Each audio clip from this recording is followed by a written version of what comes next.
అక్రమాస్తుల కేసులో అరెస్ట్ అయి బెయిల్ మీద బయటకు వచ్చినటువంటి వైఎస్ జగన్మోహన్ రెడ్డికి సిబిఐ భారీ జలక్ ఇవ్వబోతుందని, ఆయన బెయిల్ కూడా రద్దయ్యే అవకాశం ఉంది. ఇక అక్రమాస్తుల కేసులో జగన్మోహన్ రెడ్డి జైలుకు వెళ్ళడం ఖాయం అనేటువంటి సంకేతాలు బలంగా వినపడుతున్నటువంటి నేపథ్యంలో సిబిఐ వారు జగన్మోహన్ రెడ్డికి ఎటువంటి జలక్ ఇచ్చేందుకు సిద్ధమయ్యారు అనే అంశం మీద మనం చర్చించుకునేటువంటి ప్రయత్నం చేద్దాం. ప్రస్తుతం మనతో పాటు ఉన్నారు ప్రముఖ రాజకీయ విశ్లేషకులు, ప్రముఖ సీనియర్ జర్నలిస్ట్ సిఎస్ రావు గారు. ఆయనతో మాట్లాడదాం. Sir, hi sir. హలో. అక్రమాస్తుల కేసులో అరెస్ట్ అయ్యి బెయిల్ మీద బయటకు వచ్చినటువంటి జగన్మోహన్ రెడ్డికి సిబిఐ భారీ జలక్ ఇవ్వబోతుంది. ఆయన బెయిల్ని రద్దు చేసి ఆయన మళ్ళీ అరెస్ట్ చేసే అవకాశం ఉంది అంటూ రకరకాలుగా కొన్ని వార్తలు ఇప్పుడు సోషల్ మీడియాలో చక్కర్లు కొడుతూ ఉన్నాయి. దీని మీద మీ విశ్లేషణ ఏంటి సార్? సరే, ఒకటి ఏంటంటే ఆయన అరెస్ట్ అవుతాడా లేదా, ఎప్పుడు అరెస్ట్ అవుతాడు, ఇవన్నీ కూడా చర్చ జరుగుతున్నటువంటి క్రమంలో చట్టం అయితే తన పని తాను చేసుకోబోతుంది. ఎప్పటికైనా సరే, ఇప్పుడు కాకపోయినా ఎప్పుడైనా చేసుకొని పోవాల్సిందే. ఓకే. ఇప్పటి వరకు చట్టాన్ని తన పని తాను చేసుకోపోకుండా అదృశ్య శక్తులు ఢిల్లీ నుంచి ఆపగలిగారు. దానికి సంబంధించి జగన్మోహన్ రెడ్డి ఏదో లాబింగ్ చేసుకున్నాడు, ఏదో చేసుకున్నారు అనేది అందరికీ తెలిసినటువంటి విషయమే. ఢిల్లీ ఎప్పుడు వెళ్ళినా కానీ ఆయన చేసేటువంటి పని అదే అని చెప్పి అప్పట్లో వినిపించినటువంటి మాట.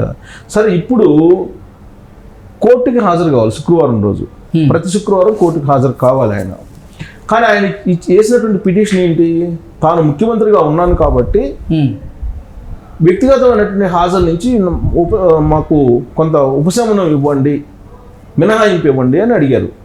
దానికి court, CBI court, Nampally CBI court అంగీకరించి ఆయనకి వ్యక్తిగత హాజరు నుంచి మినహాయింపు ఇచ్చింది, ముఖ్యమంత్రిగా ఉన్నాడు కాబట్టి. కానీ రిజల్ట్ వచ్చినాయి కదా, ఆయన ప్రభుత్వం కోల్పోయాడు, అధికారాన్ని కోల్పోయాడు. ఇప్పుడు ఆయన మామూలు ఎమ్మెల్యే మాత్రమే, ప్రతిపక్ష నేతగా కూడా కాదు, ఒక ఎమ్మెల్యే మాత్రమే ఆయన. సో అలాంటప్పుడు కోర్టుకు హాజరు కావాలి కదా శుక్రవారం రోజున. ఇప్పుడు మన శుక్రవారం కదా, 2 days బ్యాక్ శుక్రవారం, ఇవాళ ఆదివారం, శుక్రవారం రోజు హాజరు కాల.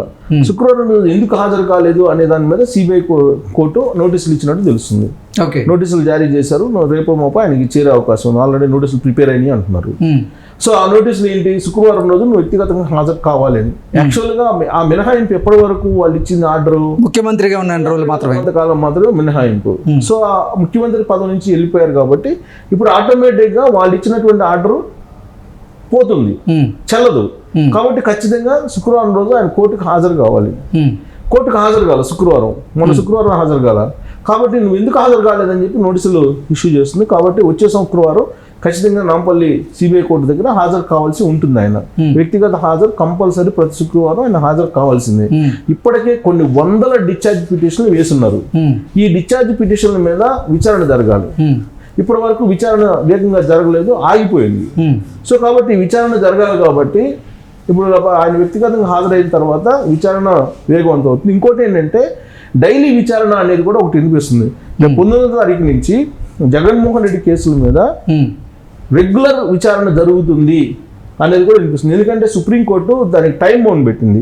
ఒక జగన్మోహన్ రెడ్డి కేసులకి సంబంధించిదే కాదు, ప్రజాప్రతినిధికి సంబంధించి వచ్చినటువంటి క్రిమినల్ కేసులు కానీ లేదంటే ఇతరతర కేసుల్ని ఇమీడియట్ గా కాలపరిమితి విధించి ఆ కాలపరిమితి లోపల ఫైనల్ చేయాలి, తీర్పు చెప్పాలి అనేది ఒక నిబంధన పెట్టారు. ఆ నిబంధన పెట్టి కూడా 2 years అవుతుంది సుప్రీంకోర్టు. ఇప్పటి వరకు కూడా దాన్ని అమలు చేయట్లా. దాని మీద రఘురామకృష్ణరాజు కూడా పిటిషన్ వేశారు. సో సుప్రీంకోర్టు ఇచ్చినటువంటి తీర్పు ఇలా ఉంటే దానికి భిన్నంగా ఇక్కడ నాంపల్లి సిబిఐ కోర్టు వ్యవహరిస్తుంది. కాబట్టి జగన్మోహన్ రెడ్డి కేసుని ఇమీడియట్ గా విచారించండి అని చెప్పేసి ఆయనకైతే విచారించాల్సినటువంటి కేసులో జాప్యం జరుగుతుంది. కాబట్టి జగన్మోహన్ రెడ్డికి సంబంధించినటువంటి కేసుని త్వరితగతిన విచారణ పూర్తి చేసి అమలు చేయండి, శిక్షని తీర్పు చెప్పండి అని చెప్పి ఆయన కూడా పిటిషన్ వేశారు. హైకోర్టులో కూడా పిటిషన్ వేశారు. సో సుప్రీంకోర్టులో కూడా వేసినట్టున్నారు. బహుశా ఆయన కేసులకు సంబంధించి బెయిల్ రద్దు చేయమని చెప్పి సుప్రీంకోర్టులో వేసినట్టున్నారు. వాళ్ళు హైకోర్టులోనే వేయండి మీరు అని చెప్పి హైకోర్టులో మళ్ళీ తిప్పి పంపించినట్టున్నారు. సో ఆయన బెయిల్ రద్దు చేయాలనేది ఒకటి, ప్లస్ సుప్రీంకోర్టు ఆర్డర్ ప్రకారం కాలపరిమితి లోబడి తీర్పు చెప్పాలనేది ఒకటి. ఈ డిశ్చార్జ్ పిటిషన్ సంబంధించి అన్ని కూడా వాటి మీద డిశ్చార్జ్ పిటిషన్ల మీద ఇంతవరకు ఛాలెంజ్ చేస్తూ వీళ్ళు పిటిషన్ల మీద సిబిఐ అధికారులు. కాబట్టి 19వ తారీఖు నుంచి రెగ్యులర్ విచారణ ఉంది. కాబట్టి ఖచ్చితంగా సిబిఐ ఖచ్చితంగా వాళ్ళు ఇచ్చిన డిశ్చార్జ్ పిటిషన్ సవాల్ చేస్తూ వాళ్ళు పిటిషన్ వేయాలి. ఇప్పటికే షార్ట్ షీట్లు అన్నీ అయిపోయినాయి కదా, దాదాపు 23 కేసులే ఉన్నాయి, ఈడీ కేసులు కానీ సిబిఐ కేసులు కానీ ఏదైతే దాంట్లో దాదాపు 40,000 కోట్ల రూపాయలు ఈయన అవినీతికి పాల్పడ్డాడని ప్రాథమికంగా వాళ్ళు ఆధారాలతో సహా షార్ట్ షీట్లు వేశారు. వాటి మీద విచారణ జరగాలి, విచారణ ముందుకు పోవట్లా. విచారణ ముందుకు పోని కారణంగా ఆయన బెయిల్లో కొనసాగుతున్నాడు. ఆ బెయిల్ మీద ఇప్పుడు బెయిల్ మీద విచారణ జరగాల్సి ఉంది ఫస్ట్. ఇప్పుడు బెయిల్ రద్దు చేయమని చెప్పి చెబుతున్నారు కదా, రఘురామకృష్ణ పిటిషన్ కూడా అదే, బెయిల్ రద్దు చేయమని చెప్పి. బెయిల్ రద్దు అయితే ఆయన జైలుకు పోయే అవకాశం ఉంది. సో ఇదంతా జరగాలంటే కనుక ఖచ్చితంగా ప్రతి శుక్రవారం ఆయన వ్యక్తిగతమైనటువంటి హాజరు ఉండాల్సిందే, శుక్రవారం హాజరు కావాల్సిందే. దానికి సంబంధించి నోటీసులు జారీ చేశారు కాబట్టి 19వ తారీఖు నుంచి 19th ఈ నెల 19వ తారీఖు నుంచి రెగ్యులర్ విచారణ కూడా జరగబోతుంది. కాబట్టి వీలున్నంత తొందరగా జగన్మోహన్ రెడ్డి కేసుకు సంబంధించినటువంటి తీర్పు వెలువడేటువంటి అవకాశం ఉంది. ఆధారాలు ఉన్నాయని చెప్పి సిబిఐ చెప్తోంది, దానికి సంబంధించిన ఛార్జ్ షీట్లు కూడా వేశారు. కాబట్టి జైలు జీవితం గడపక తప్పదు, జగన్మోహన్ రెడ్డి జైలుకి వెళ్ళక తప్పనటువంటి పరిస్థితి అనేది ఆ ఛార్జ్ షీట్లు, ఆ వాదనలు, సిబిఐ చేసేటువంటి వాదనలు ఇవన్నీ కనుక చూస్తుంటే అర్థం అవుతుంది. వీటికి తోడు ఇప్పుడు ఏంటి, మళ్ళీ కొత్తగా వచ్చినటువంటి ఆంధ్రప్రదేశ్ ప్రభుత్వం లిక్కర్ స్కాము, లేకపోతే ఇసుక. జగన్మోహన్ రెడ్డి మీద మరో 143 కేసులు రాబోతున్నాయి అంటూ కూడా ఈ మధ్యకాలంలో ఒక వార్త ప్రధానమైనటువంటి మీడియాలో కానీ సోషల్ మీడియాలో కానీ చక్కర్లు కొడుతూ ఉంది. 143 కేసులు పడినా కానీ ప్రధానమైనటువంటి కేసులు ఏంది, లిక్కర్ స్కాము, అలాగే ల్యాండ్ స్కాము, తర్వాత ఇసుక స్కామ్, ఈ 3 ప్రధానమైనటువంటి కేసులు. సరే మిగతా అంటే చాలా ఉన్నాయి, ఇంకా ఆయన ఇచ్చినటువంటి హామీలు ఇవన్నీ చాలా ఉన్నాయి, వాటి మీద సరే వేసినా కానీ వాటిని పెద్ద పట్టించుకోకపోవచ్చు. బట్ ఇక్కడ మాత్రం డెఫినెట్గా ఆధారాలతో సహా దొరికేటువంటి అవకాశం ఉంది. లిక్కర్ పాలసీకి సంబంధించి ఆల్రెడీ ఢిల్లీలో జరిగినటువంటి లిక్కర్ పాలసీ మీద ఏం కేసు నడుస్తుందో దానికి మించినటువంటి స్కామ్ ఆంధ్రప్రదేశ్ లో జరిగింది అనేది తెలుగుదేశం పార్టీ మొదటి నుంచి చెప్తోంది.